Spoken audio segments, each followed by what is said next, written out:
Hello everyone, and welcome to SUNUP. I'm Lyndall Stout. Last week's rainfall across Oklahoma was definitely a sight for sore eyes, but was the moisture enough to make a difference in the wheat fields that needed it the most? To get up to speed, here's our small grains extension specialist, Dr. Amanda Silva. So we started the plot tours last week, Southwest, covering the Southwest region, South Central, and I was very surprised with what I saw. There's some good-looking wheat fields. Of course, we're not still up to our potential in those good-looking fields, but I'm saying considering the conditions we've had, there are some good-looking wheat fields in the area. Although driving around, you also see some areas that the wheat just looks very poor. Western area of Oklahoma, we had some fields that were abandoned due to drought. We are seeing some freeze damage on top of that drought-stressed crop. And it seems like this year we might see a switch from areas than what we saw last year. So last year, our worst part of the wheat production was more in the Southwest area, but I think this year maybe our best production will come from Southwest and southern part of the state. Other things, in general, disease pressure is really low. We have seen some reports of virus diseases, so like wheat streak mosaic. We also had some issues with spider mites, brown wheat mites. But overall, we do have a lot of issues with the drought. We all know, yes, we got some rain. That was great. And however, in some situations that the yield is not there anymore. So now we really hope to get that rainfall to continue so we can fill the grains that are out there. You know, there is a very high need for hay. Hay prices are also very good. So even in those areas where we are seeing very, very good wheat fields, we may not see them being harvested. So there are a lot of people considering cutting the wheat for hay. And so we'll see. This will likely be another year where we have our harvest acres down, yields down. But like I said, hopefully we'll continue to have some rain so we can fill the grains that are out there. You know, the conditions are not what we would like to see. It's a very unfortunate year, again, for our wheat production in Oklahoma. However, we continue doing that research, so we have our variety trials around the state, and we'll continue providing that information to growers. Yeah, so we'll be moving to our north central plots. So the Lahoma Field Day will be on May 19th.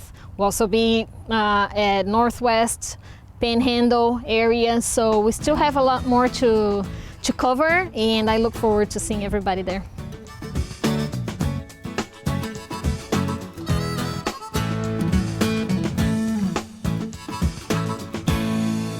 Good morning, everyone. Wesley is off this week, so I'm running the show, and we're going to talk about drought, of course, and the relief of drought. So let's get right to that new drought monitor map. Okay, as you can see, still about the same drought picture in the state. We do have that I-44 demarcation line between basically no drought to the southeast and lots of drought to the northwest, but we did reduce that severity of the drought to the north and west of that dividing line. So now where we had extreme and exceptional drought, we just have more extreme and severe drought. So it doesn't sound like a lot, but it's definitely a step in the right direction. The first big reduction in the severity and coverage of drought in several months, actually, so at least in that part of the state. Now, we did have that big reduction in the southeast, but hopefully northwestern Oklahoma can get in on the act. Now we're going to pivot to soil moisture. We can see this 7-day change in soil moisture, at least at the 10-inch level. A lot of areas did show a pretty good moistening, especially across the north and west. Those were the areas that were desperately needing it. Not as many areas to the south and east could moisten because they were already pretty moist, but we do see that area across north and west Oklahoma where those rains did moisten up the soil, so great changes there. Now when we look at the USDA reports for topsoil moisture, the percent to very short So this is the week ending April 23rd. So last week before the rains, we see in Oklahoma 79% of the state was in short to very short conditions for topsoil moisture. However, when we go to this week, we see that is reduced all the way to 43%. So a 36% decrease in that percent short to very short condition. So that again shows the improvement in the soil moisture. Not out of danger by any means, but certainly an improvement, and the first one in quite some time. Now that USDA subsoil moisture report we see again from last week, 77% of the state, the subsoil moisture was considered short to very short. And then you go to this week, it's not a great improvement, but it is an improvement nonetheless of 11%, now down to 66%. So certainly good news on the topsoil moisture and the subsoil moisture according to these reports. Now when we talk about adequate moisture, percent adequate from the USDA, that topsoil moisture, 53% of the state is considered with adequate topsoil moisture. So again, it's not the best news, but it's certainly good news compared to where we were. Now, in addition to the rains we're seeing this week and into the weekend, hopefully we get some more as we go into next week. We see the Climate Prediction Center 6 to 10 day precipitation outlook. This is for May 8th through 12th. So for next week, we do see increased odds of above normal precipitation amounts, especially across southern Oklahoma. When we look at the winter wheat areas across the United States, we still see much of the area in drought. 51% of the winter wheat production areas within those drought monitor boundaries. So, and a lot of that is Oklahoma and Kansas. When you get over into the Midwest, not quite so bad. But these are areas that certainly we need some improvement, at least to save the crops that are still going. Okay, that's it for this week, and we will see you next week on the Mesonet Weather Report.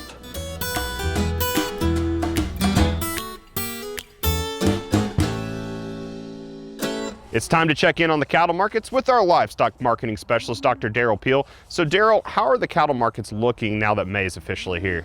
Well, you know, fed cattle markets actually set a new record in early April.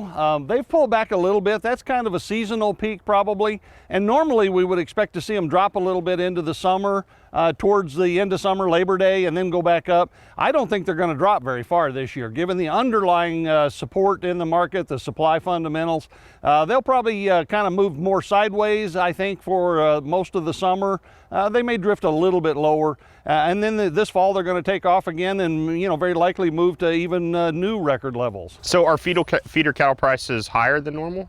Feeder cattle prices are moving up. They haven't set new records yet, but they're moving towards record levels. I don't know if we'll get there by this fall. We could very well move past record levels by this fall. But all of these prices are going to continue to trend higher this year and on into next year. And we will set, you know, record levels well above anything we've ever seen before sometime in the next 2 years or so. So for the past couple months, you've been predicting that beef production is going to start to decline. Is that still happening? It is happening. We're starting to see both slaughter and carcass weights pulling beef production down. So, you know, cattle slaughter's down, steer slaughter in particular. Heifer slaughter still hanging in there. We've got quite a few heifers on feed, but we're working our way through them, and they're beginning to come down. Cow slaughter is down. Beef cow slaughter in particular is down about 12%.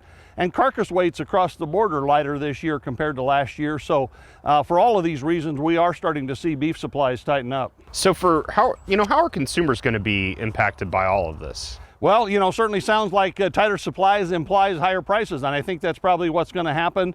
You know, at the wholesale level, boxed beef prices have been moving up. Again, some of that's a little bit seasonal. We're getting ready for, you know, grilling season, Memorial Day weekend. The end of this month, we'll kick that off. But wholesale buying has been going on through April and into May. And so, you know, we have seen the increase in boxed beef prices, but again, the underlying tightness of supplies means that these prices are probably going to move higher. Retail prices the past 15 or 18 months have been fairly high, but pretty steady for consumers. I think before it's, you know, in the next few months, we will see those prices push even higher, even though they're already at very high levels. So looking around, it's definitely a lot greener than the last time we had you on. So Oklahoma did get widespread rain. So is that going to help with cattle producers at all? And then going into the markets, is that going to have any effect? It will have an effect. The timing was, it's kind of getting late, but still in time. So the rains we got were extremely beneficial to the drought areas in Oklahoma. We will see some pasture and hay production that results from this. Now we're going to need a lot more, so it's kind of got to be a down payment on additional rain, but it certainly helps and moves things forward at this point in time. That may, from a broader market standpoint, that will be the key to sort of stopping liquidation, if you will, stopping getting worse. And when that happens, again, probably not immediately, but as we move through the year and on into next year, that may set the stage for the kind of herd rebuilding that we expect to see. And so we'll have a lot of heifer retention taking place. I expect that'll really kick off this fall for the most part. All righty, thanks, Derrell. Dr. Derrell Peel, livestock marketing specialist here at Oklahoma State University.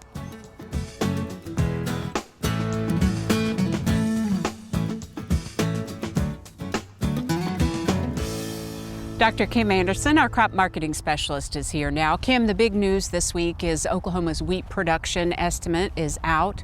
What did it reveal? Well, it revealed that the production in Oklahoma for wheat in 2023 would be somewhere around 54 million bushels. Do you agree with that estimate? I think that estimate may be a little low. A couple weeks ago when our crop conditions were not quite as bad as they are right now, I had that production up in the 70 million bushel range. However, our crop conditions went from about 45% down to 65% for the poor to very poor conditions. You look at 23 Oklahoma conditions versus last year at harvest, you got 65% poor to very poor, 23% fair, 12% good to excellent. Last year at harvest, you had 49, 41, and 10. So you'd expect, last year we produced 69 million bushels, you'd expect production lower than that. However, we had a 10% increase in wheat planted acres. Now there's a lot going on there. You got an insurance price, $8.77. After you say you got a 70% level, that gives you about a $6.70 price if you can write it off and then you can come in with a summer crop. So there's a lot going on in the market right now. That 54 may be relatively good. I'm not going to be surprised if it's not a little higher than that. Now, if you look at overall on the U.S. hard red winter, 44% poor to very poor. Last year was 42. So you've got the overall crop about the same as last year. And last year we produced 531 million bushels of hard red winter wheat. And I think our U.S. production for HRW will probably be somewhere in that range. With the production numbers coming in a little lower, did the markets react, or do you think they will? We had a 40-cent price increase the day after that number came out. Now, I think that's just happenstance. That's just my opinion, because Russia has pretty much said they're not going to renew the export agreement with Ukraine, and that's going to stop Ukraine's wheat production coming out. If you go back and look at the $1.40 price decrease, and then today's 40-cent price increase, I think that's a Russian deal. You mentioned Russia. Any other factors that are playing in? Well, I think Ukraine's important, but you look at Russia, their ending stocks are projected to be 530 million bushels. Their average is 360. That's 170 million extra bushels they got to ship out. You look at their exports, 1.65 billion bushels. That's 300 million bushels above average just for this crop year. So they're coming into next year with an average or better crop. They're coming in with above average ending stocks. The Black Sea, Russia just has a tremendous amount of wheat they're putting on the market. The market knows it's coming, and they drove prices down.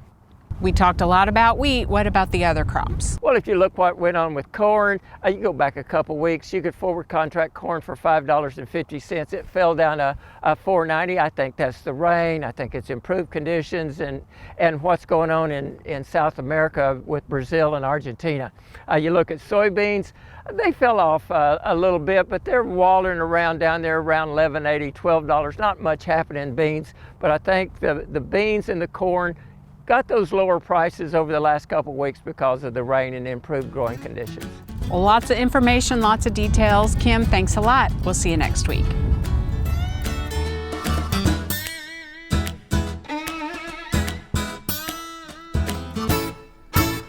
Good morning, Oklahoma. I'm Mark Johnson, and welcome to Cow-Calf Corner.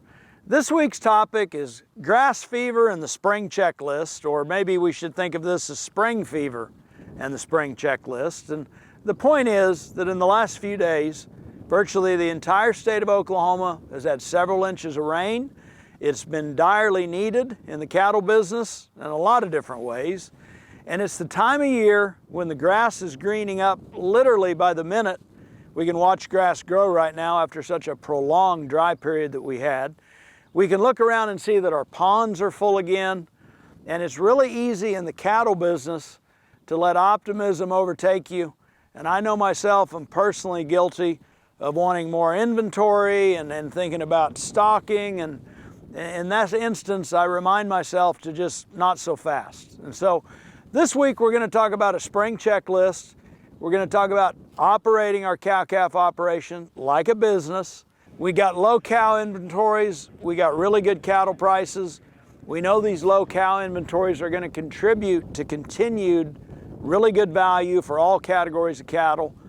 Let's back off and think about still planning for the future. And so number one, as we think about our spring checklist and operating like a business, are our bulls semen checked? Have we had a breeding soundness exam done?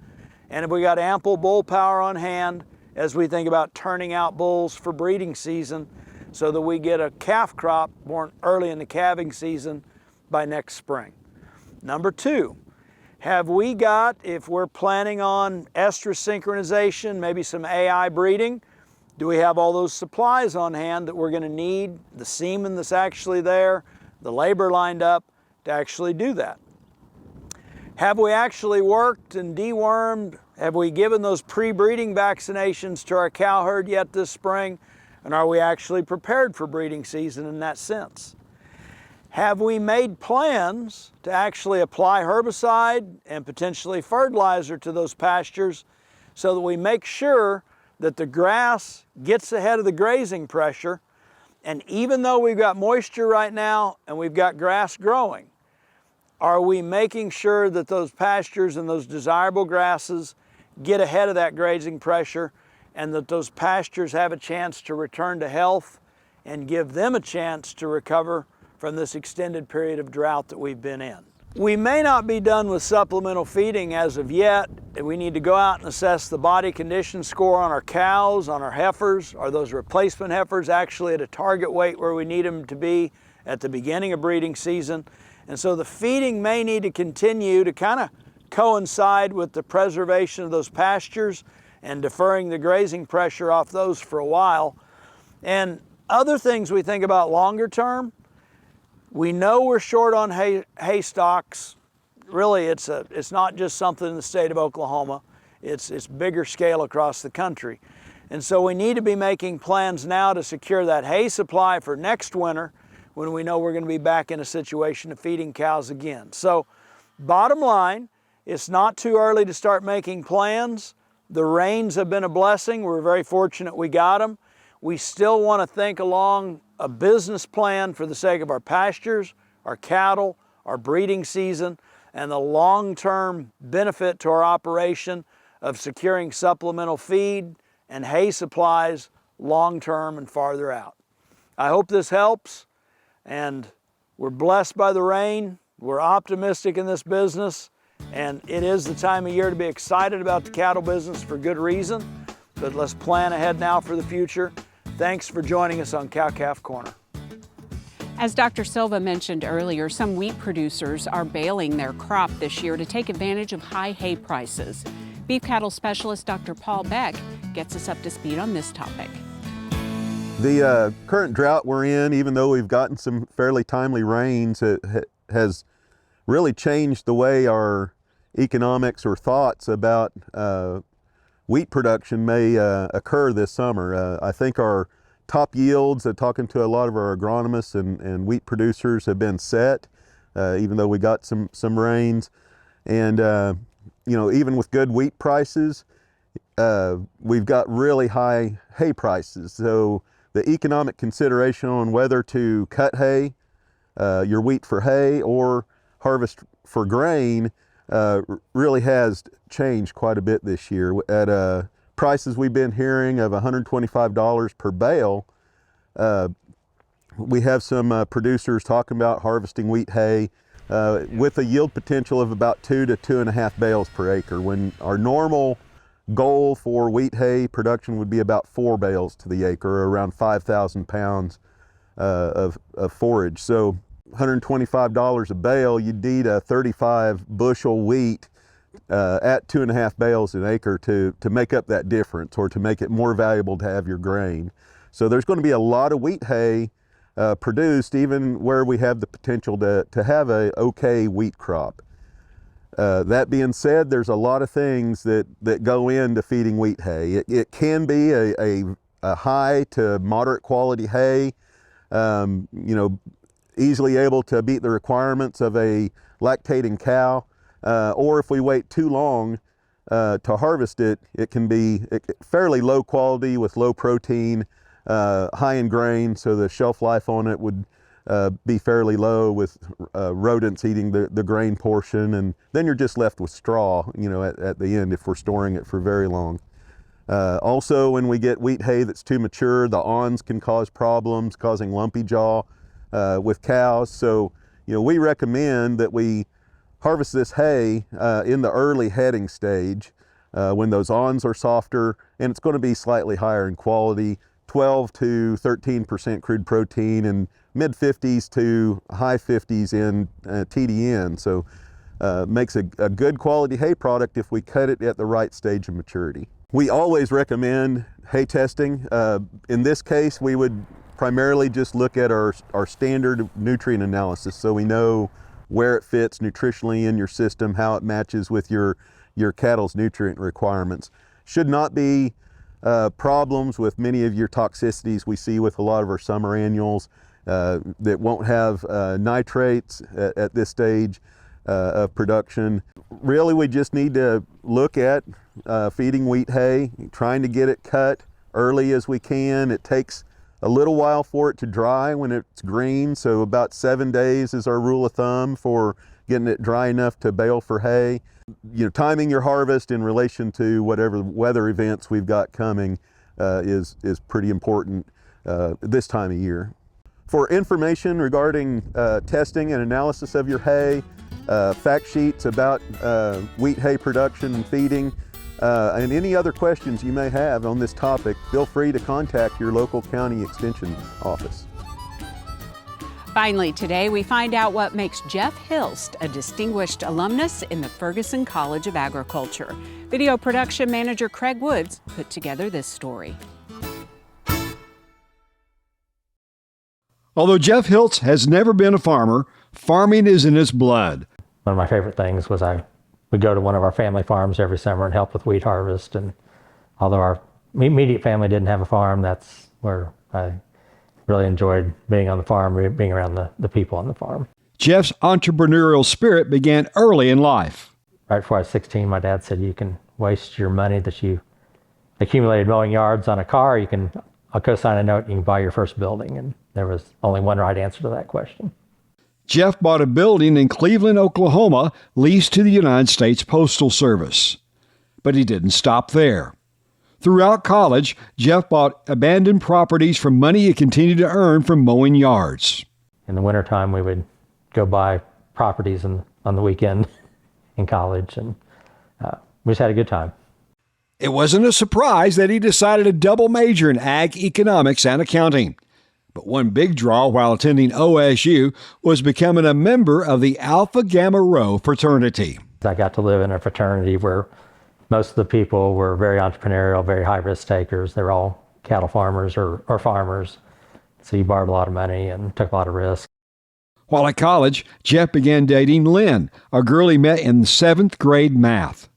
They would get married after graduation. Both Lynn and Jeff would eventually receive their MBAs from what is now known as the Spears School of Business.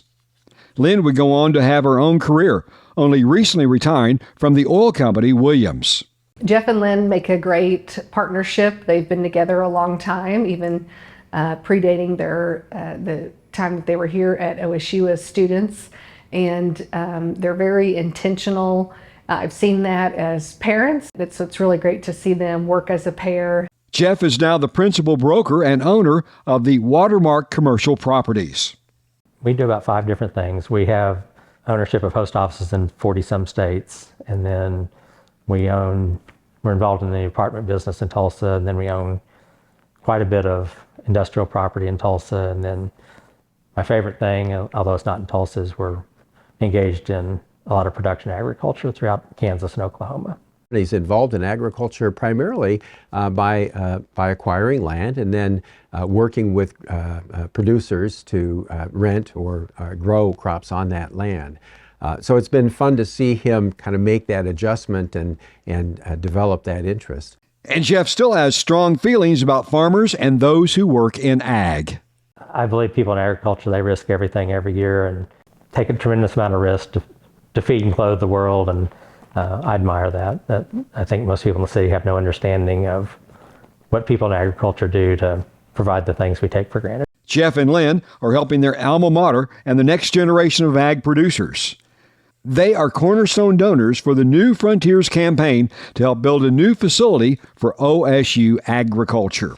Jeff has been very generous with his time, with his insights, and with his gifts to OSU agriculture. We really appreciate what he's done. We're really proud of what he's accomplished in his career, and we look forward to seeing the many other things that he's going to be able to do as his career advances. And for current OSU students, Jeff has some advice. And the 2 things I've learned the hard way through life is I would really encourage people to take a risk, and when things look really bad and things are hard, you just cannot give up, because it will turn around. And those are the best life lessons I can give to anybody.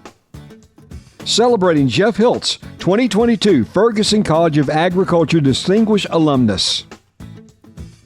That'll do it for our show this week. Remember, you can see SUNUP anytime on our website and also follow us on YouTube and social media. I'm Lyndall Stout. Have a great week, everyone, and remember, Oklahoma agriculture starts at SUNUP.